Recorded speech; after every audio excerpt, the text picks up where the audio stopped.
রাজনীতি, এই রুমের রাজনীতি করা থেকে না করাটাই বেটার। যে জায়গায় মানুষের কথা বলার অধিকারটুকু নেই, নৈতিকভাবে সে কথা বলছে ছাত্রদের হয়ে, এটা তো অন্যায় করেনি, এটা তো তার অপরাধ না। বাট সেটা যখন অপরাধ হয়ে যায় সেটা সে মানে আমার আর বলার ভাষা নেই। সেই জায়গা থেকে তারপর আমি বারবার অনুরোধ করতেছি যারা আছেন মহলে, অন্তত এই নির্যাতনটুকু একটা তার ওয়াইফ হিসেবে, তার সন্তানের মা হিসেবে তাদের কাছে বারবার অনুরোধ। আমাকে বিশেষ করে আমি কেন নির্বাচনে গেলাম না, 12 কোটি টাকা আমার অফার দিয়েছে, ষষ্ঠমন্ত্রী বাসায় নিয়ে গেছে, তারপর আমি কেন নির্বাচনে গেলাম না, শেখ হাসিনাকে নিয়ে গালিগালাজ করি, বক্তব্য দেই সরকারকে নিয়ে। এই কারণে আমাকে যারা ছাত্রলীগপন্থী অফিসার তারা ইচ্ছা মতো ফুটবলের মতো, আমি একটা ফুটবল ডিবি কার্যালয়, আমি একটা ফুটবল ছিলাম, এইটুকু আপনাদেরকে বলি।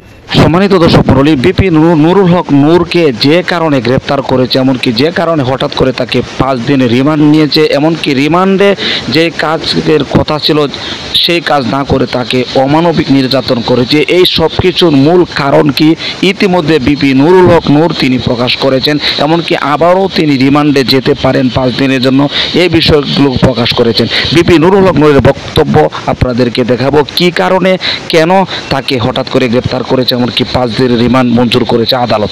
এই বিষয়গুলো থাকবে বিপি নুরের পক্ষ থেকে ভিডিও থাকবে। তার সাথে সাথে আপনাদেরকে দেখাবো এই ভিডিওর শেষ অংশে, যেখানে ইতিমধ্যে বিপি নুরুল হক নূরের স্ত্রী লাইভে এসে কান্না করছেন তাকে গ্রেপ্তার কেন করেছে, এমনকি তাকে যেন ছেড়ে দেয়, সে প্রয়োজনে আর কোনোদিন রাজনীতি করবে না। এই রাজনীতি করার কারণে কিন্তু বিপি নুরুল হক নূরের এই পরিস্থিতি হয়েছে। আপনারা অবশ্যই দেখেছেন, কিছুটা বিস্তারিত থাকবে ভিডিওতে, এই জন্য ভিডিওটি খুবই গুরুত্বপূর্ণ। 1 সেকেন্ডেও না টেনে ধৈর্য সহকারে শেষ পর্যন্ত দেখবেন। চ্যানেলে নতুন দর্শক হলে অবশ্যই চ্যানেলটিকে সাবস্ক্রাইব করে পাশে থাকা বেল বাটনটি অন করে দিবেন। প্রিয় দর্শক, কথা না বাড়িয়ে ভিডিওতে একটি লাইক দিয়ে দেখতে থাকুন সম্পূর্ণ ভিডিওটি।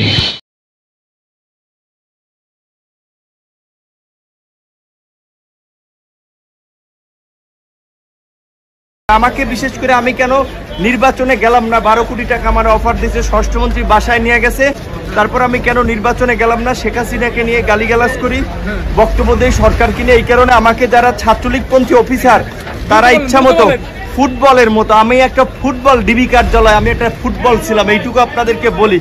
এখনো যদি আমার সমস্ত শরীর এই যে দাগ এখনো এই শুকায় নাই, এই এখনো শুকায় নাই। আপনারা একটু এইটা তো বলেন, অন্তত রিমান্ডে যে কারেন্টের শক দেয় এবং সিনিয়র জুনিয়র নাই, চট থাপ্পড় গরুর মতো হাত পাও বাইন্দা পিটাইতেছে, বারবার রিমান্ডে নিলে আরো টর্চার করবে। আপনারা আইনগতভাবে বলেন, রিমান্ডে নিলে যে রিমান্ডের যে নির্দেশনা, যে একজন ম্যাজিস্ট্রেট রিমান্ডে একজন ম্যাজিস্ট্রেট যে উপস্থিত থাকা অবস্থায় যে কথা বলবে সেইভাবে ব্যবস্থা করতে, টর্চার করে সবাইকে ব্যাপক মাত্রায়, যেন রাজনীতি না করে। অনেকের কাছে মুসলেকা চায়, মুসলেকা যে বাইরে যেন রাজনীতি না করে।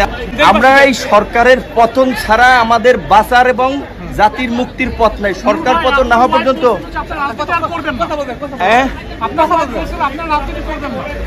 আমাকে তো বাঁচতে দিবেন, আমাকে বলছে পঙ্গু করে দিবে ইলিয়াস আলীর মতো। যদি আমি ওদের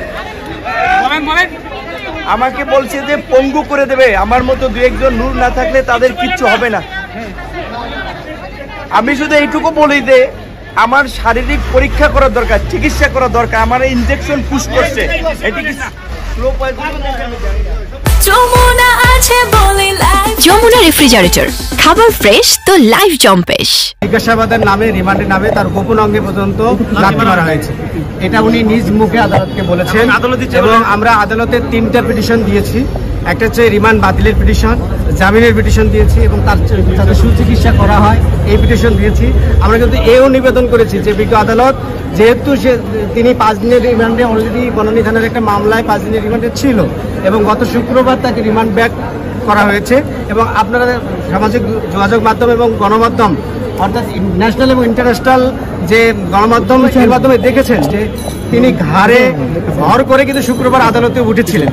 এমত অবস্থায় আমরা বিজ্ঞ আদালতকে বলেছি যে বিজ্ঞ আদালত জুডিশিয়াল মাইন্ড অ্যাপ্লাই করে অন্তত সে সুস্থ হোক, সুস্থ হওয়ার পরে যদি রিমান্ডের প্রয়োজন হয় তাহলে সুস্থ হওয়ার পরেও, আপনারা জানেন যে ফাঁসির আসামিও কিন্তু অসুস্থ অবস্থায় ফাঁসি কার্যকর করা হয় না। আমরা আদালতকে এও বলেছি যে বিজ্ঞ আদালত যে নুরুল হক নূর কোনো চোর বাটপার কোনো দাগি আসামি নয়, তিনি হচ্ছে ডাকসুর একজন সাবেক ভিপি, ছাত্র আন্দোলনের আইকন এবং উনি কিন্তু এই বাংলাদেশে একটা ইতিহাস থেকে ওনার জন্ম, এগুলো আমরা বিজ্ঞ আদালতে উপস্থাপন করেছি। বিজ্ঞ আদালত আমাদের কথা শুনেছেন, শোনার পরে আমাদের সিনিয়র লার্নার যেটা বললেন যে 5 দিনের রিমান্ড মঞ্জুর করেছেন, সেই সাথে আদেশ দিয়েছেন যে ওনাকে যেন প্রপার মেডিসিন এবং খাবার দেওয়া হয়। দেশের যে রাজনীতি, নোংরা রাজনীতি করার থেকে না করাটাই বেটার।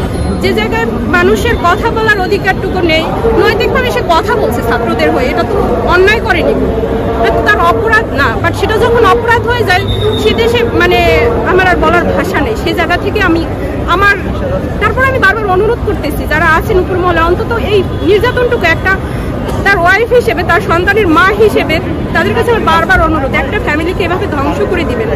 আমরা ঘুমন্ত অবস্থায় ছিলাম, আমার বেডে আমার 2টা বাচ্চা, একটা 5 বছরের আর একটা 1 year প্লাস। নূরের গলা ধরে শুয়েছিল ওর বড় বাচ্চাটা, যে বাচ্চাটা আজকে স্তব্ধ হয়ে গেছে। 25শে মার্চের কারো রাত গল্পে বই পড়েছিলাম ছোটবেলায়, যখন ঠিক ওই রাতটা যেন আমার জীবনে নেমে এসেছিল আমার সন্তানদের জন্য। আমাদের ঘরে কোনো কলিং বেল দেওয়া হয়নি, কোনো কিছু না। হঠাৎ করে মেইন দরজা এবং আমাদের রুমের যখন দরজা ভাঙার শব্দ শুনে আমি শুধু ছোট বাচ্চাটাকে দেখে শুধুমাত্র দাঁড়িয়েছিলাম। এর মধ্যে দেখে আমার সামনে এসে অন্ধকার ঘর, অনেকগুলো লোক, তাদেরকে তখন তো আমি চিনতে পারতেছিলাম না। নূর উঠতে পারতেছিল না, বড় বাচ্চাটার গলাটা জড়িয়ে ধরেছিল।